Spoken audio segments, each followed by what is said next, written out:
দামছড়া ব্লকের রায়চন্দ্রপাড়ার এক প্রান্তিক আদিবাসী পরিবারের অবর্ণনীয় দুর্দশার চিত্র প্রকাশ্যে আসতে রাজ্য রাজনীতিতে তীব্র চাঞ্চল্য ছড়িয়েছে।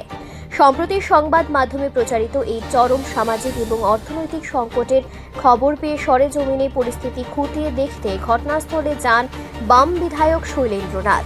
এলাকা পরিদর্শন শেষে শাসক দলের ভূমিকা নিয়ে ক্ষোভ উগরে দিয়ে সোশ্যাল মিডিয়ায় তীব্র প্রতিক্রিয়া ব্যক্ত করেন তিনি। বিধায়ক অভিযোগ করেন, কেন্দ্র ও রাজ্যে বিজেপি এবং এডিসিতে তাদের সহযোগী শক্তি ক্ষমতায় থাকা সত্ত্বেও অর্থাৎ তথাকথিত ট্রিপল ইঞ্জিন সরকারের আমলেও পরিবারটির কাছে ন্যূনতম প্রশাসনিক পরিষেবা পৌঁছায়নি। পরিবারটিতে নেই কোনো পাকা মাথা গোঁজার ঠাঁই, বিশুদ্ধ পানীয় জল, শিক্ষা কিংবা স্বাস্থ্যসেবার সুযোগ। উপরন্তু শিশুদের পঠন পাঠন এবং সংসার চালানোর মতো উপার্জনের কোনো নির্দিষ্ট পথও নেই। স্থানীয় প্রশাসন এবং শাসক দল উন্নয়ন পৌঁছে দেওয়ার বদলে দীর্ঘ 25 বছর ধরে ক্ষমতায় না থাকার অজুহাত তুলে দায়িত্ব এড়িয়ে যাচ্ছে বলে তিনি তোপ দাগেন। সরকারের মন্ত্রী এবং বিধায়কদের উন্নয়ন কেবল উচ্চবিত্ত বা ঘনিষ্ঠদের মধ্যেই সীমাবদ্ধ রয়েছে বলে তিনি দাবি করেন। সংকটে থাকা পরিবারটিকে দ্রুত সরকারি সাহায্য এবং সমস্ত মৌলিক সুযোগ সুবিধা প্রদানের দাবি জানিয়েছেন বিধায়ক শৈলেন্দ্রনাথ। ইতিমধ্যে এই বিষয়টি নিয়ে তিনি ব্যক্তিগতভাবে জেলা শাসকের সঙ্গে আলোচনা করেছেন বলে নিশ্চিত করেছেন।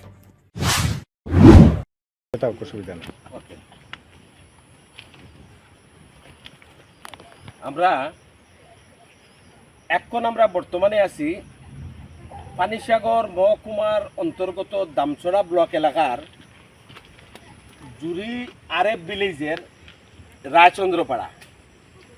এই রায়চন্দ্রপাড়ায় এই দেখেন, গতকালকে পত্রিকায় উঠছে মুখ বদির যতেন্দ্র রিয়াংয়ের বাঙ্গা গড় বিকাশের স্লোগান হয়েছে।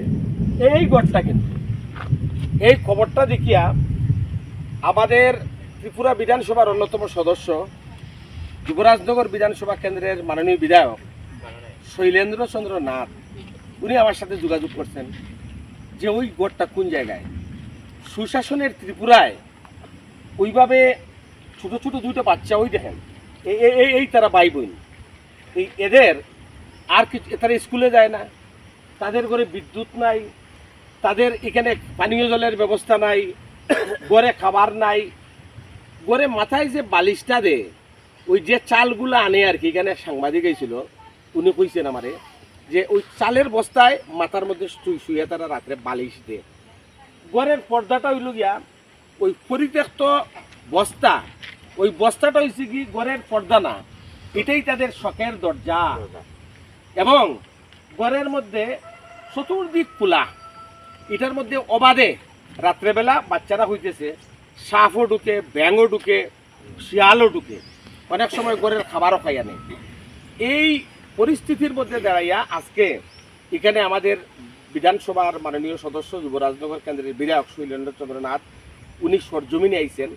আমরা ওনার কাছে আবেদন জানাইতেছি, পানিসাগর মহকুমার জুরি আরএফ এলাকার অসংখ্য লোক দেখতেছেন, এটা পাশাপাশি তারা সব, তাদের সবার বক্তব্য যে ত্রিপুরায় এই যে করুণ যে দৃশ্য, এটা বোধহয় ভারতে খুঁজাইয়া পাওয়াটা বোধ কঠিন হইব। কিন্তু এই যে দৃশ্যটা যারা সুশাসনের ত্রিপুরার গল্প মারে, যে মানিক সাহা যারা গল্প দেয়, আজকে গল্প এবং বাস্তবটা আপনারা রাউন্ড চলাতে এখানে ওই জুরি আরএফের আপনার রায়চন্দ্রপাড়াতে দেখিয়ে যান সুশাসনের ত্রিপুরা।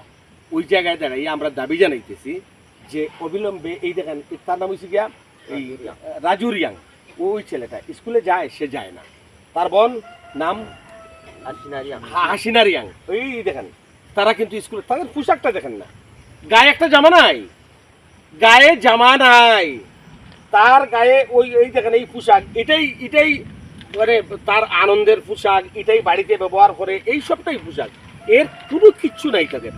এই বেহাল ভয়ঙ্কর পরিস্থিতির মধ্যে দাঁড়াইয়া আজকে আমরা এখানে সরজমিনে দেখতে আইছি। আমাদের ওই এলাকার অসংখ্য আমাদের যারা স্থানীয় জনগণ তারা এখানে উপস্থিত হয়েছেন। আমরা সবার কাছে, সবার পক্ষ থেকে আমাদের রাজ্য সরকারের কাছে অনুরোধ জানাইতেছি, আপনারা তো মানিক শাহ হন যে ত্রিপুরার উন্নয়ন খালি চৌকে দেখা যায় না। হ্যাঁ, আমরা চশমা লাগাইছি, ইটার লাগিয়া চশমা লাগাইয়াই কিন্তু আমি দেখতেছি, কিন্তু আমাদের বিধায়ক সাহেবও কিন্তু চশমা লাগাইয়া আইছেন। আমরা চশমা লাগাইয়া দেখতেছি আপনার উন্নয়ন। পত্রিকায় হেডলাইন, মুখ বধির যতেন্দ্র রিয়াংয়ের বাঙাগর বিকাশের স্লোগান হয়ে দাঁড়িয়েছে। এই দেখেন, এই বিষয়টা আমরা নিরঞ্জয় নিরঞ্জয় নিরঞ্জয় রিয়াং নিরঞ্জয় রিয়াং সে এখানে আছে, তাদের কাছ থেকে কথাটা শুনবেন। এখানে আমাদের মাননীয় বিধায়ক সাহেব আছেন, উনার কাছ থেকে আপনারা কথা শুনবেন। সবাইকে নমস্কার।